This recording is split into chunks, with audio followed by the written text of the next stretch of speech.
Chidioma Timothy has to trek through a vast area of land as he heads to fish. For many years, the 34-year-old has been fishing or renting out the lake to fishermen.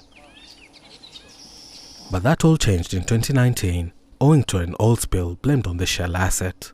Anytime when I come to this place, when I see the crude oil and the dirty, I cannot longer do my fishing again. So I decide to enter the water to move the dirty bit by bit, so that let me see whether I can have space to do my fishing. Communities in the Delta region have been calling for environmental restoration or compensation from the oil major. They claim Shell should pay for land damaged by the historical oil spill, which has disrupted livelihoods.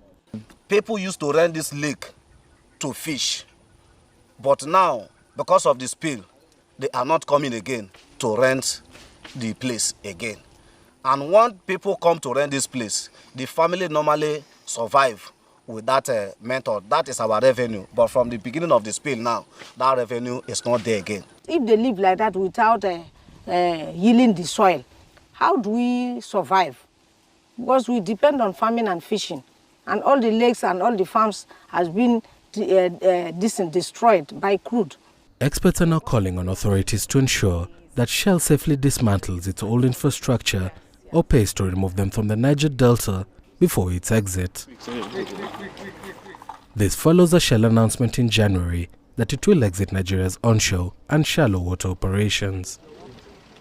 The oil giant is also exploring the sale of the business to a consortium of 5 companies for $2.4 billion. On the other hand, Shell claims that the Renaissance Consortium would take over responsibility of dealing with the oil spills in the Delta region. This is also a question of justice, and that is something that we're very keen on, especially in the era of a just transition, especially in the era of divestment, as international oil companies continue to divest their assets, some leaving onshore totally, like SPDC recently. We are very concerned. Who is going to address this legacy of pollution? Under Nigerian law, Shell is expected to provide funding for the cleanup and decommissioning of its infrastructure before exiting. But reports claim that the implementation of the law is flawed and there is no sign that Shell is trying to comply. Ian Kinyo, CGTN.